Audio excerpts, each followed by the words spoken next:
Woohoo! We're here.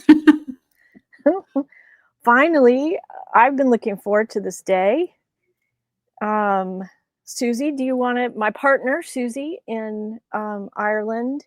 Ramsey is backstage helping us with all the stuff. I'm in Vermont, and our guest happens to be in Vermont too. Susie, you want to do your magical Indeed. intros?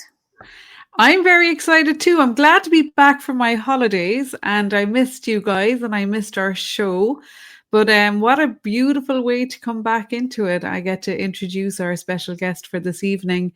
And I've been fascinated by the books that I've read of hers. But from Vermont in the USA, we have Flo Magdalena. I hope I pronounced that correctly. Avivia being her soul name.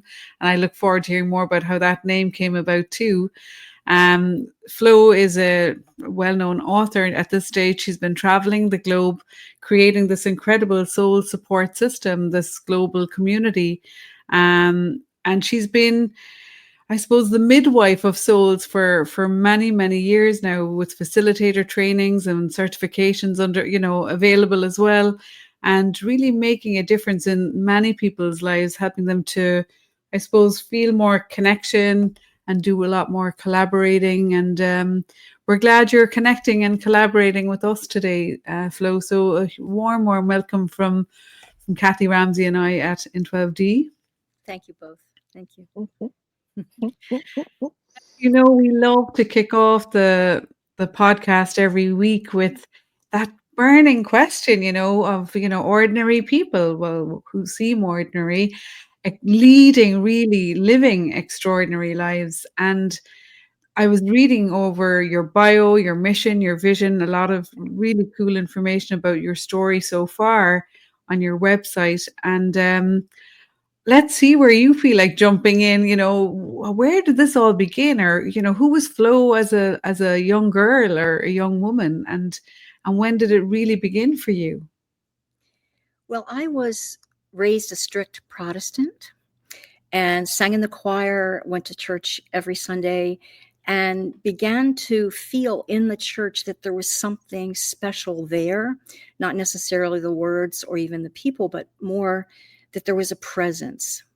And I didn't think much of it. Then I had my son in 1970, and I was breastfeeding him. And at that time, I saw him as a monk, and I was a monk, and he was passing me in the hall. And that was the first time I really had any, what we could think of as an extraordinary experience.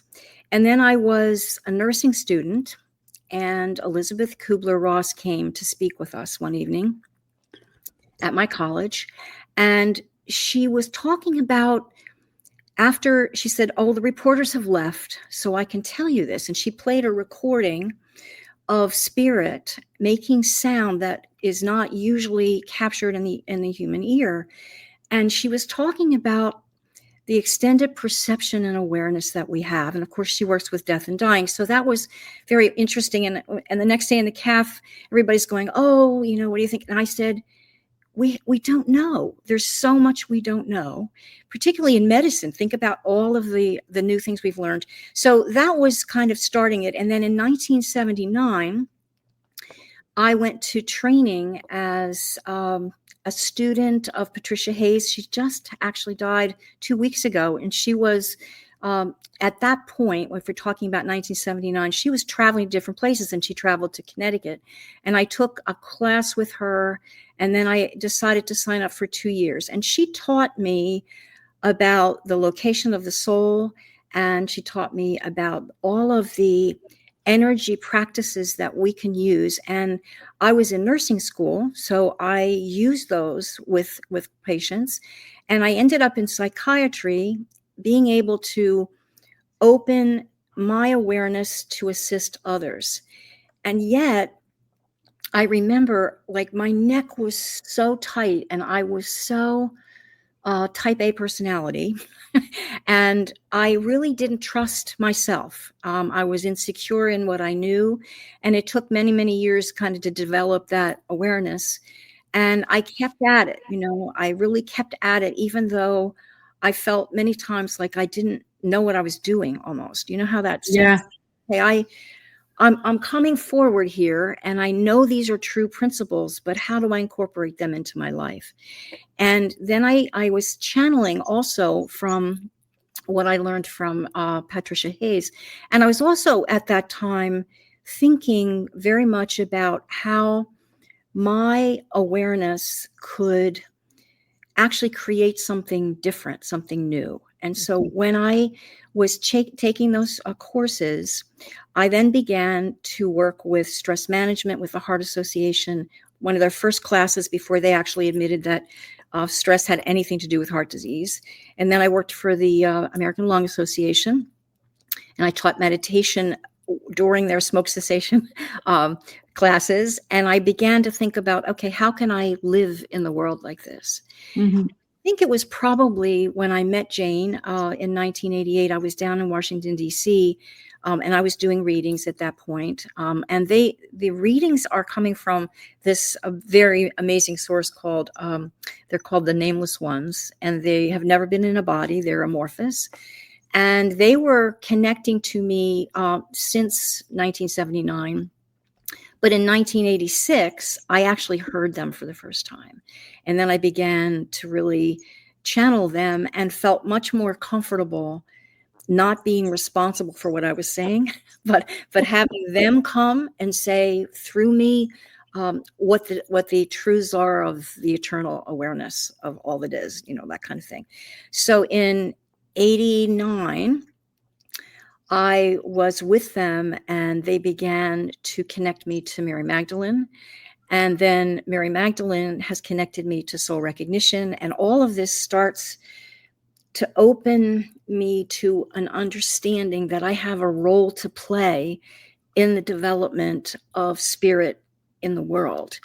And I was so far ahead of my time, actually. I mean, that's how I think about it. In 1979, that I kept pushing barriers, moving things out of the way because I couldn't stop. Like my soul is so strongly saying this, this, this. And that's what I try to and endeavor to teach that. Like, listen to your soul, because your soul is your best friend. It's going to take you wherever you need to go. And it has your plan. It has your design inside. It has your blueprint. So all you need to do is follow that. And if I look back on my life, I have done that. But it was incremental. And I think we all have to understand that it's step by step. So did you feel like at some point you were able to kind of surrender more? Like you had kind of uncovered this, maybe this inner voice, this kind of inner wisdom, obviously channeling as well as that, but that it sort of it was like it had your back. Like you could surrender your personality and you could just go with the flow more and just allow it to kind of unfold.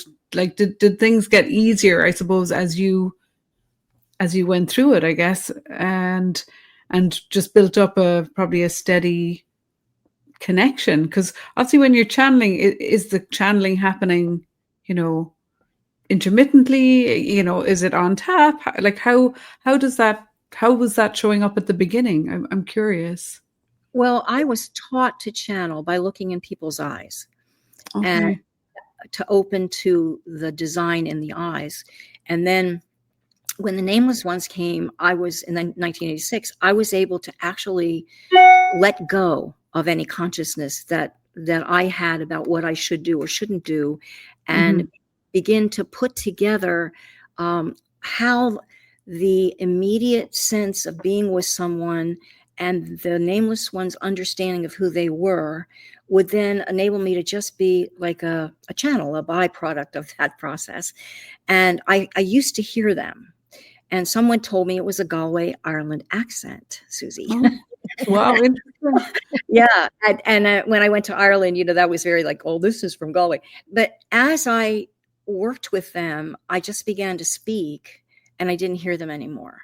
So it was an evolution. And when I just speak it, then it was all very simple, very easy. And they did have my back. And I felt that for a long time.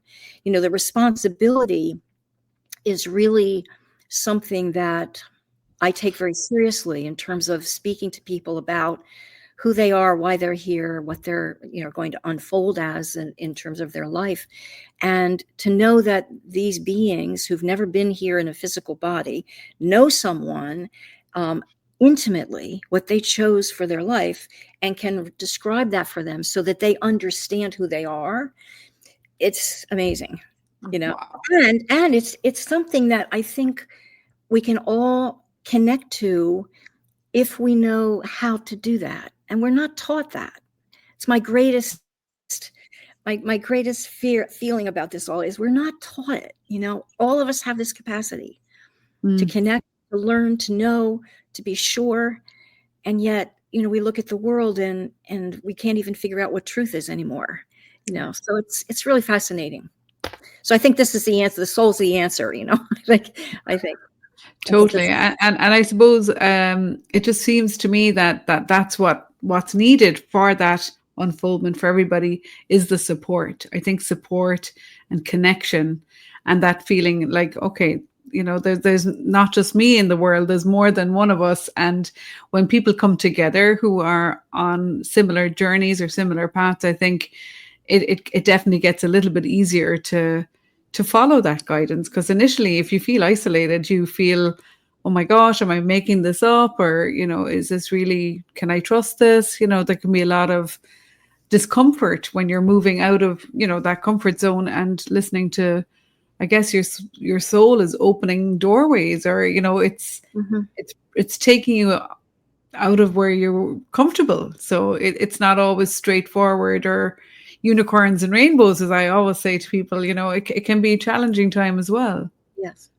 And that's one of the reasons why our intent from the soul family here and from the nameless ones is to create a community of that support. And we've done it online, we've done it internationally, because if we have a place to go to listen, to hear, to connect, to ask questions, then it becomes much more available to us. Mm-hmm. And steady, settled, and there's a sense of belonging, which we all want.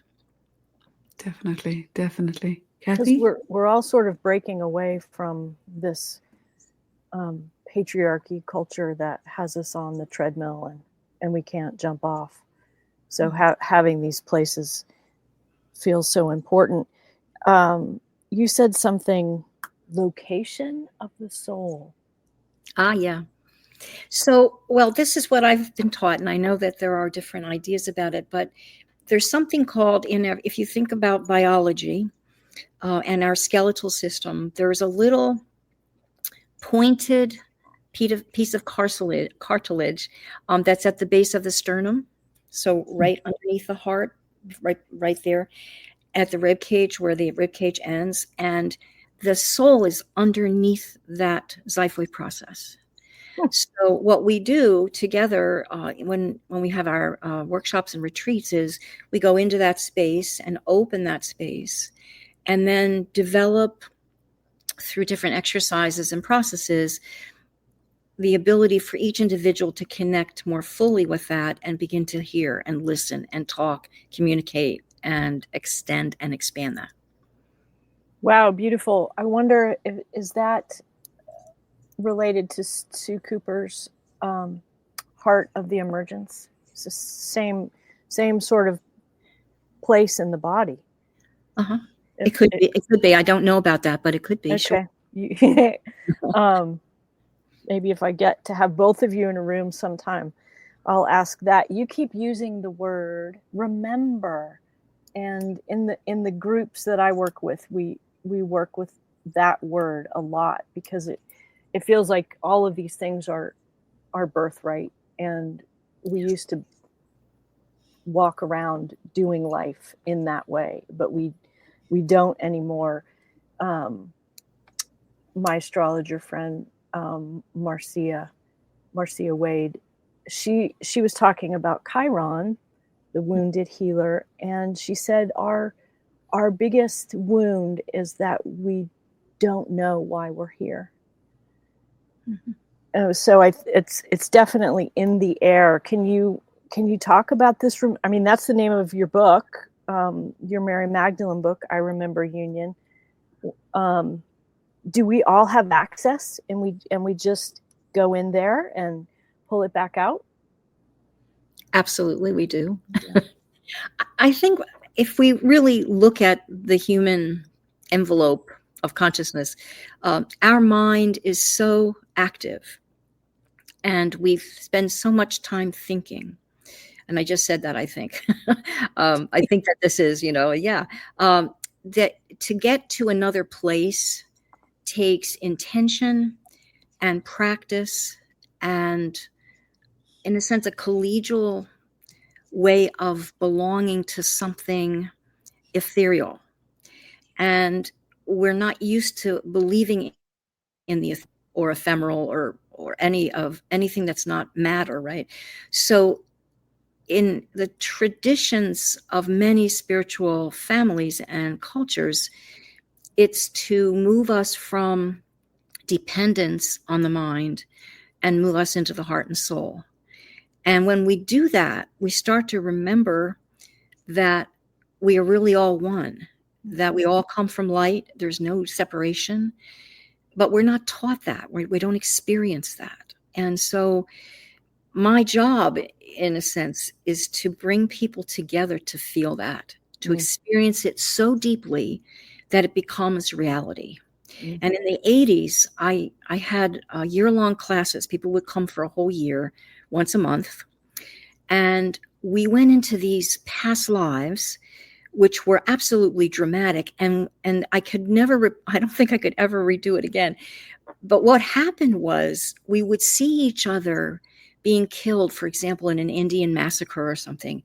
And then we would hold each other and we would do different spiritual processes. And when we came out of that, we'd look at each other and say, oh, that was you. Oh, that's where you died. And I realized that we're always going to be reincarnating and learning, and that the love never dies. It doesn't matter who you are or what you've lost, it'll come again. There's this sense of a cyclical recognition of belonging and union that I've experienced, and there's nothing that can take that away from me. And that's what I try to offer others in the work, particularly in soul recognition. And I Remember Union is about Mary Magdalene and Jesus Christ. I had this experience in 1989 with Mary Magdalene in a church where I actually saw Christ beckoning to me over the shoulder of a minister.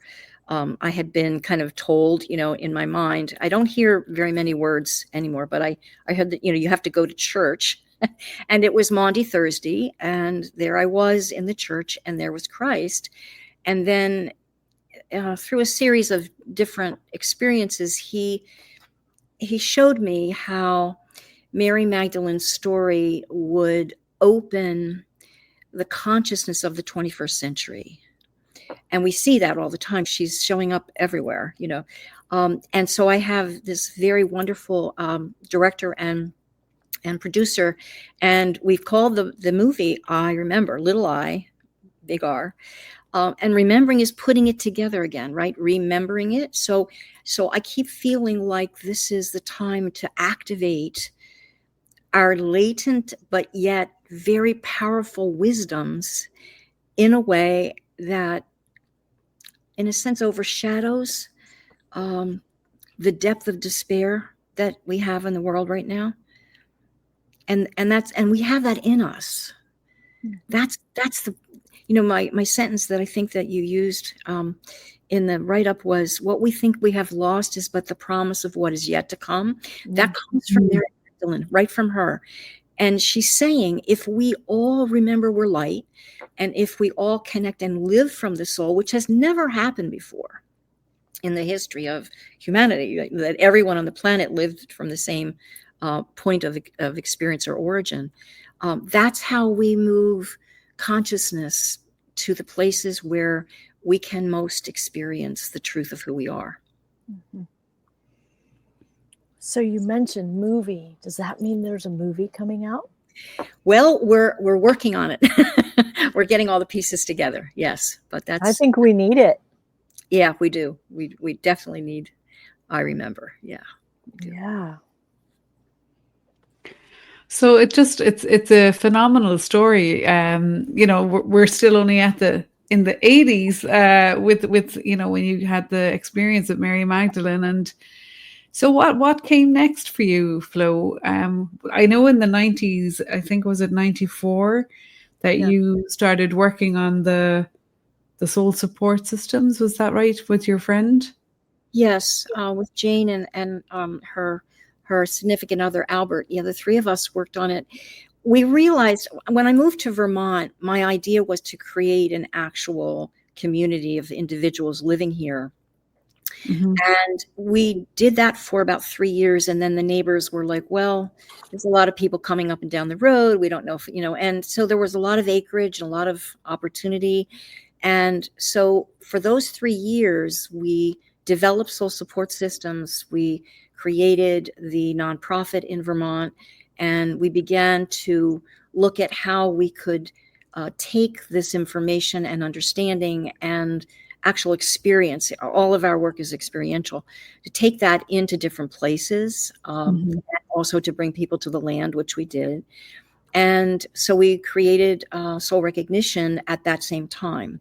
Now, that to me is the bliss of finding your origin, letting all of the other levels of trauma and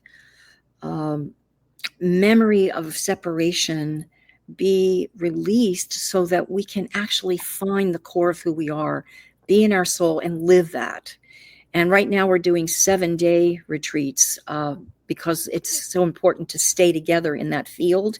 We work with horses and learned about fields. We learned in Minchinhampton, there's a wonderful woman named Dawn who does, she has Hartshore, which is her herd is, where her herd is. And so we have gone there and learned how to work with the horses. And this is very fascinating. I first learned this in Arizona with Linda Kahanoff. If you go into a pen with a horse, every time you walk toward the horse, you enter into a different layer of their field.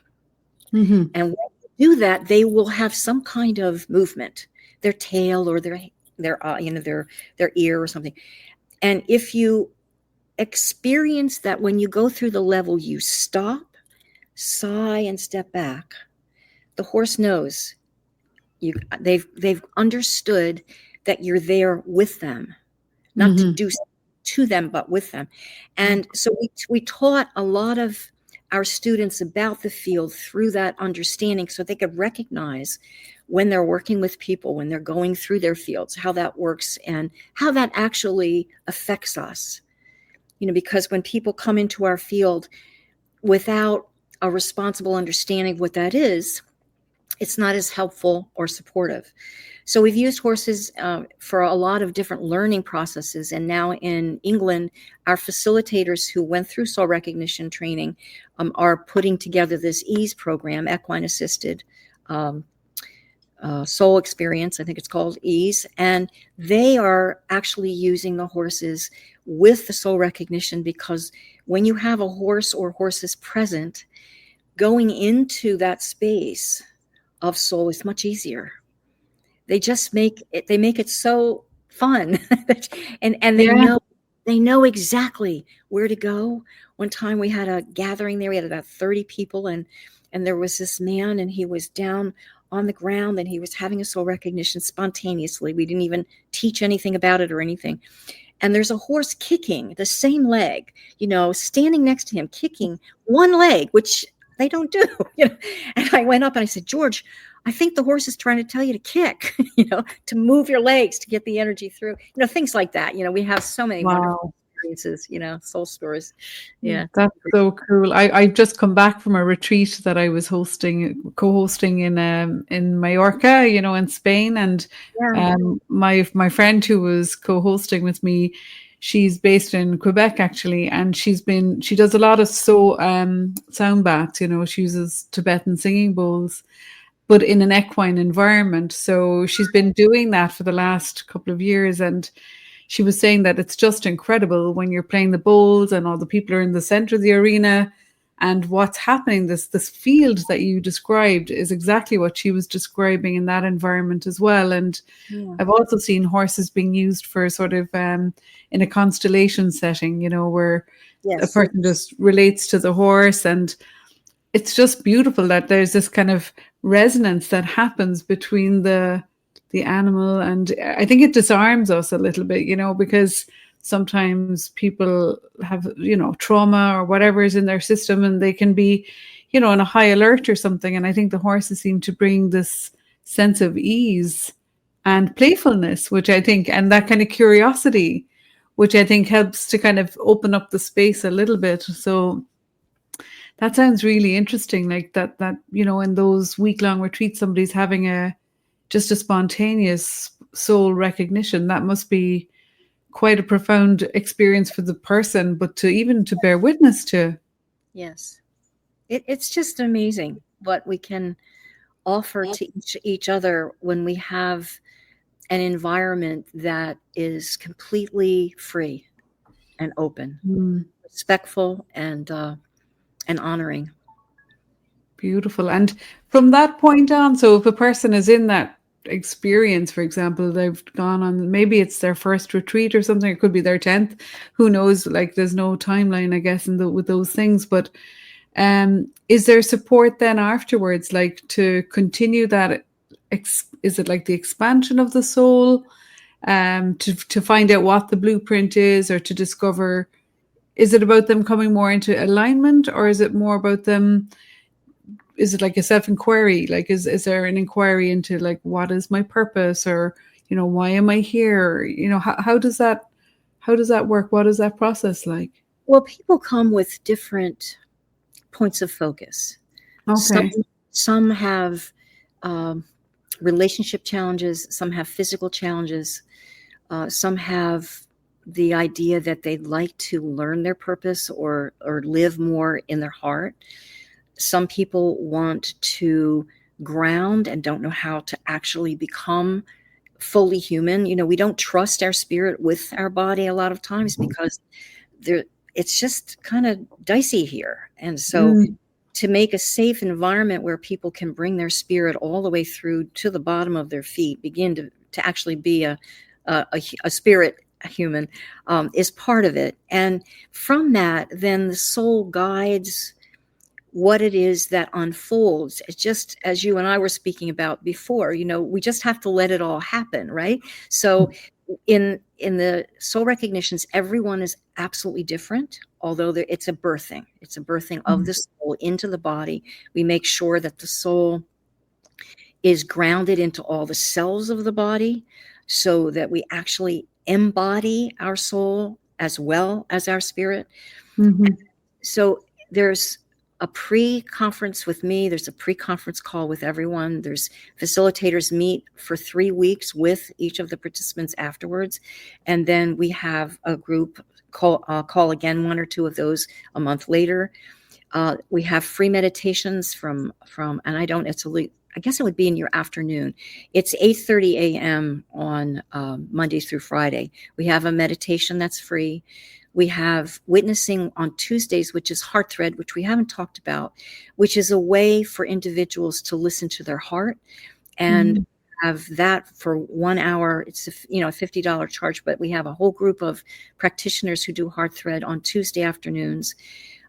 We have the Nameless Ones talking free Saturday. This is coming out of the June 14th, I think it is, from 2 to 4. We have, or 12 to 2, I'm sorry, I think it's 12 to 2. We have the Nameless Ones speaking every month free. We have a free membership where people can come in. They can learn about all the things. They can listen to Mary Magdalene. They can listen to William Marshall, John Henry, who started the Heart Thread with me. They can listen to the Nameless Ones. We try to give as much as we can in terms of not just information and guidance, but an experience. Because once we have an experience, then we can always go back to that experience once we have it. That's beautiful. What an offering. It's profound. I've been on your website and there's just so many places to kind of enter, and just that it's all free. It's very accessible for people. But I totally agree with you that like an experience on its own can be just like a random experience, and then an experience with information and knowledge can really become something special. That's, for me, that's where transformation really starts to happen. But then even with the transformation, I think there's that sangha, that sense of community and support system and ongoing, practices. I think that's so important. I do a Mindful Monday free every week as well. And I can just see there are these anchor points then throughout your week to keep, I suppose it's to keep the connection and because we're never staying in the one place. We're always evolving, I guess. Like it's a continuing journey that we're all on. So that's really gorgeous. So I really recommend to everybody to check out Flo's website and all of those incredible offerings on there. And I know, and there's another book that I haven't read, but I'm really curious about it. It's Sunlight on Water, and it's about soulful living. And I'm a practical person, Flo. I want to know the practicalities, like how can I fit it into my 9 to 5? What's the best way for me to have that soulful living experience? And I'm really curious because I'm fascinated by just the very fact of sitting in front of a body of water, watching the reflections of the light on water, the play of light on water is almost like it can be like a transmission, I think, in its own right. It can have such an effect. So I'd love to hear a little bit more about that if you would like to share. Sure. Well, this was a book that the Nameless Ones channeled for me in 30 days, and then it took us 5 months to edit it, I think, at that point. And it has sections in it. For example, if you have a legal challenge and there are things that are happening in your family or in inheritances or in different kinds of legal things, there's a chapter in there called the Silver Chalice. It teaches you how to actually put everything in the chalice, good, bad, and different, from your own perspective, and put that in there and heal that. There's a chapter on relationships, how relationships are going to be moving from 2 to 3 to 4 to 5 as we move into more of a spiritual connection. There are information points there about the chakras, how to open them, and about light and how we are light, and about osmosis. So the sunlight on water is really becoming molecular in our consciousness, going into and opening spaces that we have pain with, or challenge or trauma, or someplace that we're holding energy, and just to begin to feel like we could move the water in and out. There's just a lot of wonderful principles in there from the Nameless Ones that actually encompass, I think, most of the questions that we have about life here. It goes into the Akashic records, how to go into your own record, how to find your own understandings of things. It's really a comprehensive kind of manual. How to live life. From your soul. From your soul. So we have a question. Any tips on how to connect to our soul? Well, sure. Do you want me to do like a 3-minute exercise? We have time. Ooh. Yeah. Okay, so I'm just going to move my camera down here. Okay, so I'm going to take my fingers, index and third finger, right, and put them right at my xiphoid process. So you want to take your ribs, come around from your ribs and find your xiphoid process and just put your fingers there. Okay, ground your feet and close your eyes. Just begin to breathe. So we might imagine a golden light coming in from the top of our head and down through our body. making sure our feet are connected. We have a stone that we work with in soul support, which has our footprints and our name on it, way down in the core of the earth. So we could imagine going down to that core, connecting in down there, just so we're grounded. So it's like a flow of energy from the top all the way down through our feet, and then connecting to the Great Mother, and relaxing our shoulders and focusing right now on our fingers.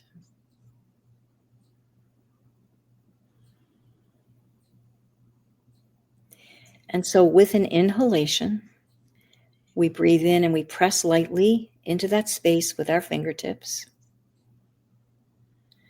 And then when we exhale, we feel an opening happening there. Just a little opening. Maybe a gateway or a portal or a doorway. And every time we breathe in, we open the doorway a little bit more. And then when we breathe out, we open it a little bit more.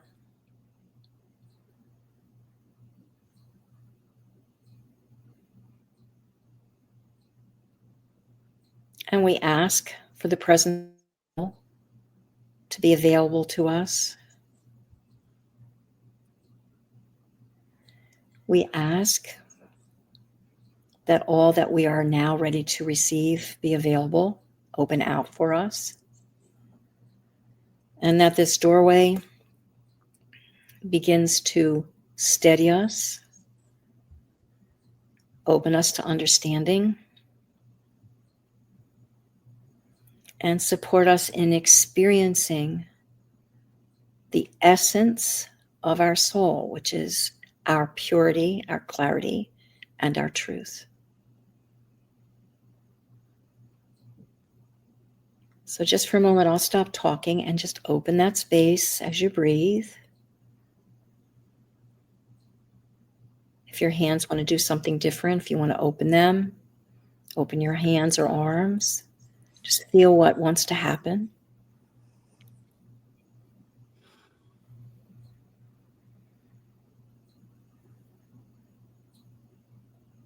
And inside that soul space, which Mary Magdalene calls the seed of light.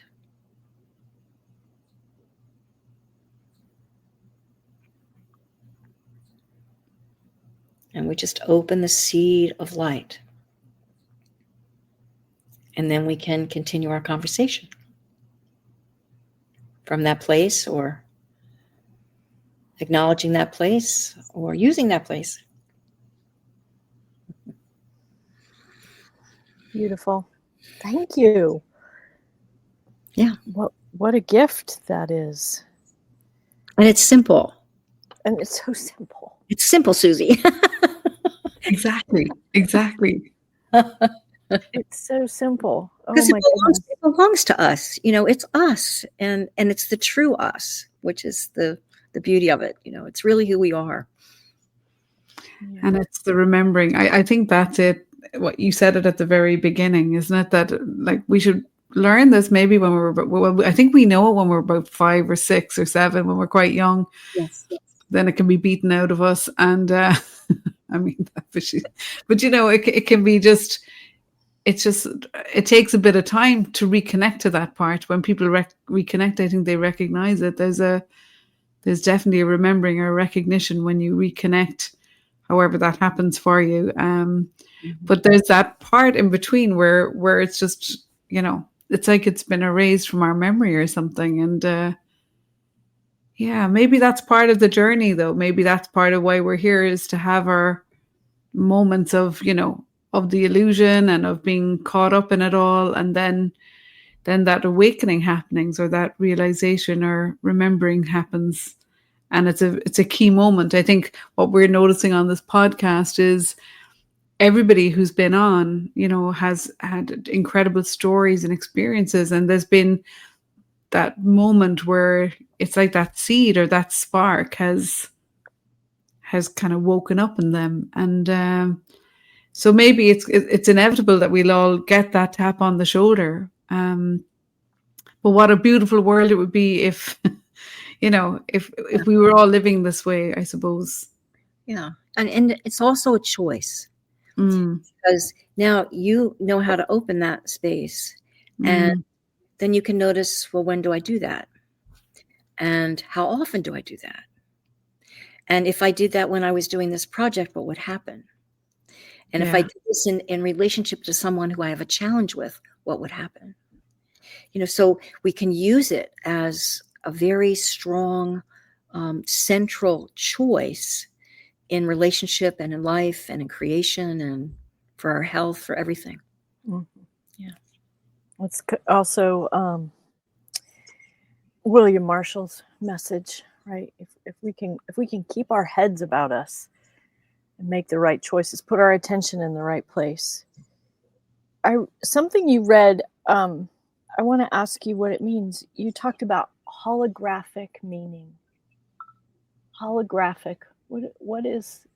Talk about that. Well, the hologram has all of us in it.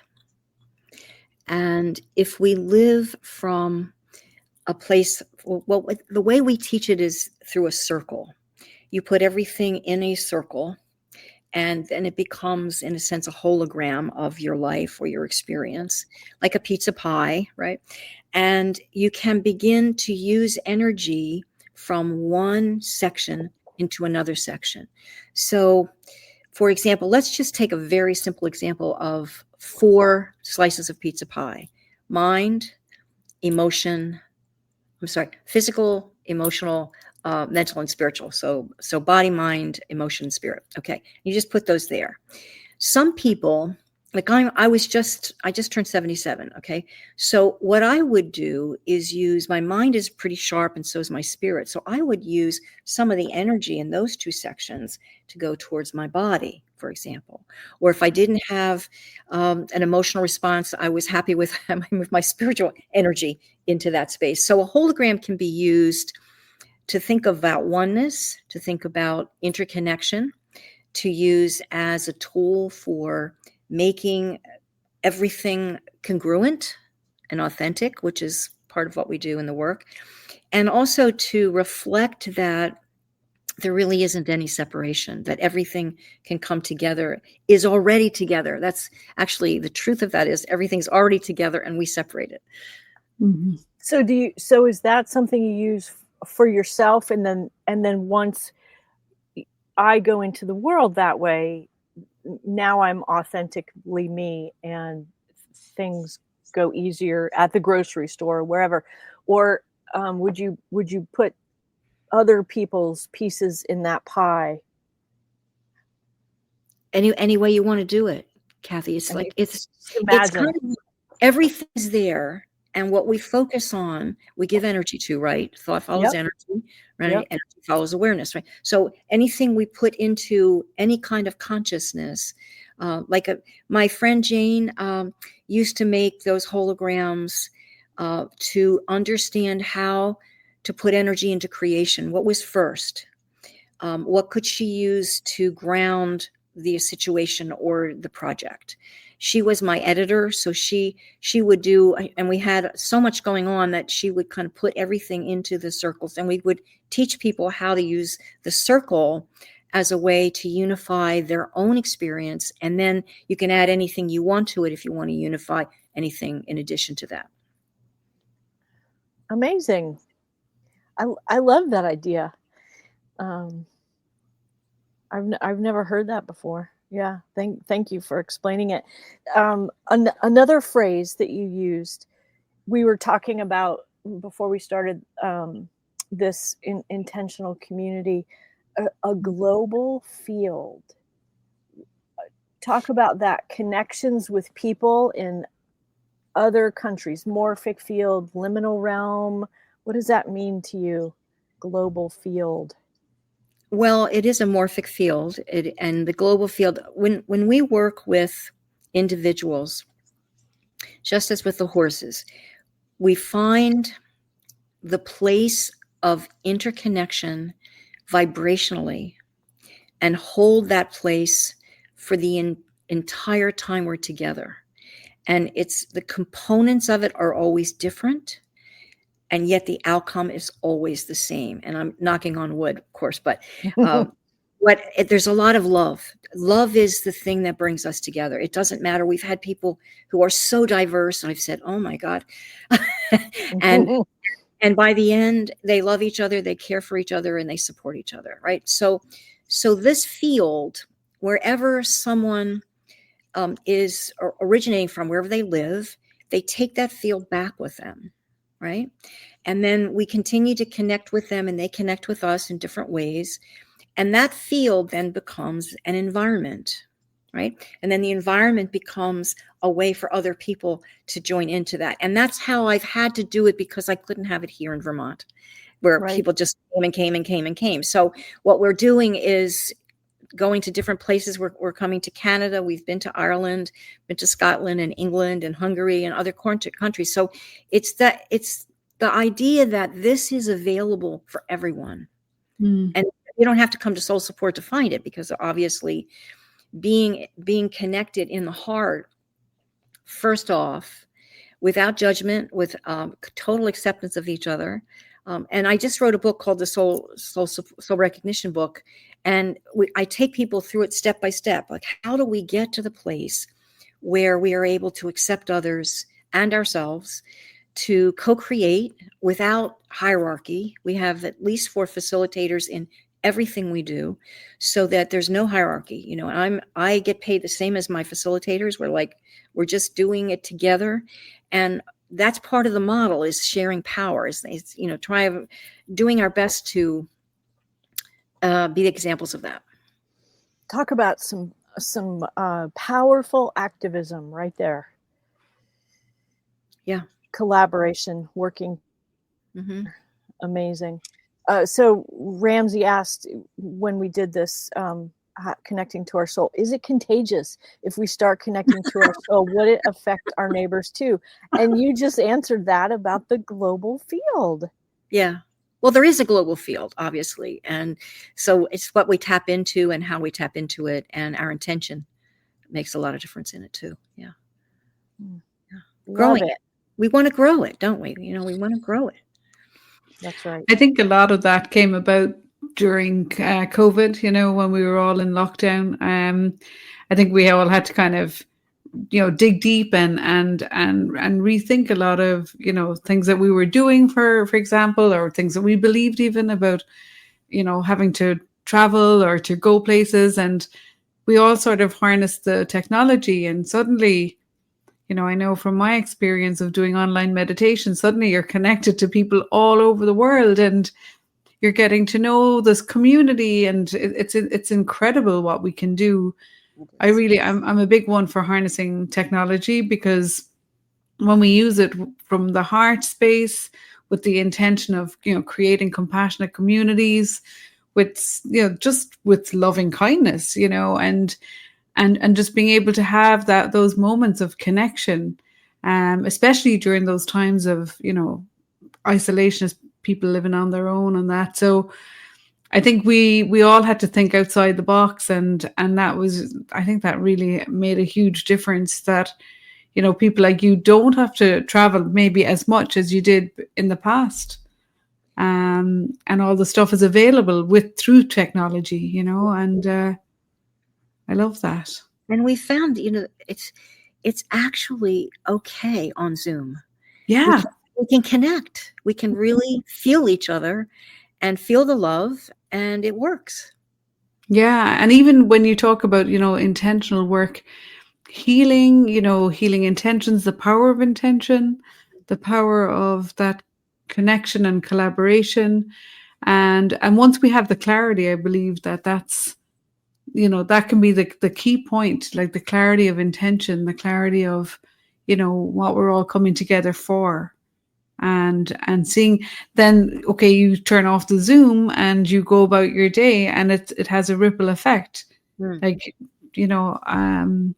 not just in your own family, but I think beyond your community, even with people you don't know. It's how we walk, it's off the map, like how we walk down the street, or how we go for our shopping or whatever. Like, so I have to ask you before our time runs out, because William Marshall Marshall, I knew that was coming. is a very persistent So energy. okay, so I was driving a van. I was going to France with a group, and we were supposed to fly. And then there was, I think, a volcano in Iceland, and we couldn't fly, and I had to drive a van. So I went across the ferry from the UK into France. And there were these ladies sitting next to me who knew of William Marshall, and we're talking about him, and they were showing me his effigy. And I'm driving. I'm on the right side of the road and the wrong side of the car. And they're showing me this, and I'm like, And the one woman said, "Well, I just hawked my grandmother's pearls for this organization that I support." And all of a sudden, and I don't know who William Marshall is, right? All of a sudden, he's over my right shoulder and he's saying, you have to take care of yourself first. So you do not honor a religious organization. You do not honor any other space other than yourself first. Anything that's of value to you, hold that value. And then he began. And they told me it was going to be like a 7-hour trip. Well, it was 17 hours to drive to this place. And he was just showering me with grace. I was the only one that could drive this van for, the reasons that we all know. And he was just showering me the whole time. Then he began to talk to the individuals that were there. And one of them was living someplace like his old house or his old land in the UK or something. I don't know. There were a lot of, I don't keep all those details, but there was a lot of talk about him and people who had actually been studying him or looking into him or whatever. And I'm like, what is this about? And the whole trip that we were there for probably 10 days was all based upon William Marshall. So, and we're coming back in the ferry, and he's channeling to each one of them individually. And so we have a group. People are welcome to join. It's every month, and it's for free. And he gives us a message, and they are absolutely profound messages. And he talks about, what I would like to share was he says that before they went into battle, they would link their third eyes. So actually, sometimes it looked, when he was talking about it, like they were actually touching third eyes, which sometimes you do, when you're getting a blessing from a Rinpoche or something, they'll put their forehead, so that he knew where everyone was, how everyone could be protected and kept safe, and how they knew beyond a doubt what was happening in the periphery of whatever engagement they were in. And when he had to dispatch someone to protect himself or someone else, he always brought them into union first with himself before he did that. There was this sense of consciousness that he carried, which was, I feel like it was Christ consciousness. I feel like he was an incarnation of Christ. That's what I feel. And when my friend Nancy and I were going to take a group right before COVID, so we couldn't do that, but we were going to take a group to Wales and Ireland and Scotland and England and France, and the body of water that is in between those islands, those countries. We were going to go to reseed the crystals that he said he buried many, I don't know, in the 12th century, I guess, that he buried, and to reestablish the light. And he says that there's a crystal of creation, that it's a huge crystal, and it was in the bottom of the I guess it's an ocean. Is it the bay? Yeah, it's the Irish Sea, between Ireland and England, the Irish Sea. Yeah, the Irish Sea. So he said it was buried in the Irish Sea at the time of creation, so that all of the energy of that consciousness, and what he calls the light magnificent, which is what we've established, each person, there's this kind of light technology and this kind of light methodology. We all have these different ways we practice light. Well, he says all of them are part of the light magnificent, and that was what was actually instilled in the crystal, and it's moving out. So we've talked about this for now almost 5 years with him, about what happened to this, how to use this crystal, and it's absolutely amazing. Yeah. Wow. Because I was informed at the end of, I was leading this meditation, and this lady came up with your book, and she said, I really feel like you need to read this book. And I was like, sure. I took a photograph of it and I said, I will check it out.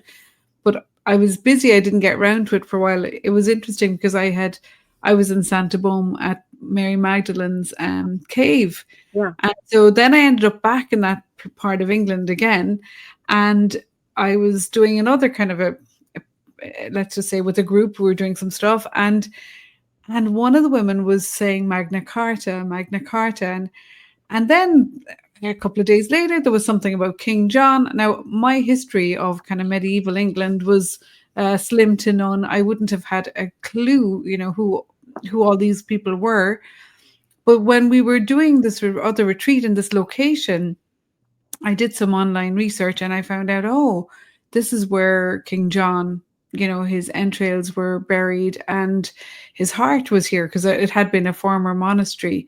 So that sort of sparked something in us. I felt like we were being guided all of the time.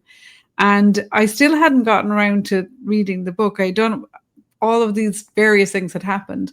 And suddenly I finally got to read the book and I went, oh my gosh, this is the great knight. This is the guy.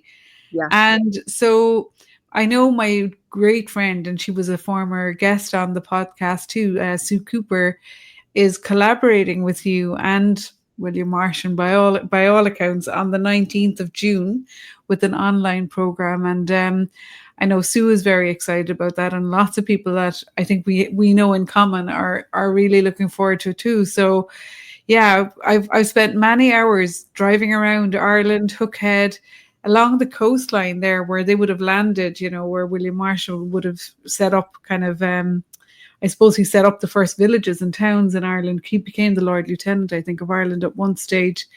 Yes. And Sue and I were on these they were like little mini pilgrimages with William Marshall. So there's a lot of interest in a lot of people that I know and that Sue knows. So we're really excited about the 19th of June. And I think we said the time was going to be about 4 or 5 p.m. in British summertime. So 4. Is it 4 p.m.? Okay, that's good to know. Yep. And so I will put that on our website, our soul support website, so people can join that. We have a soul recognition happening in Saguenay, Canada, that people could actually come to. That's in August. And we have in January a leadership training, which is basically how to incorporate a lot of the principles we've been talking about. That's going to be in Montreal in January. And yes, maybe a snowstorm. And we have a very interesting opportunity in the end of September to October 4th. And that's at Sandbridge, which is what you can think of as Virginia Beach. It's in that area in Virginia. And it's a whole week with community. The ocean is there. We have a pool inside and outside, and we're going to be doing warm water soul recognitions. And that's a 96-degree temperature, kind of similar to Watsu. The 14th of June, we have the Nameless Ones from 12 to 2, and that's a free program. And if you join our free membership, you can have all of these access points. You can read and listen and really experience the depth of what Soul Support Systems is about.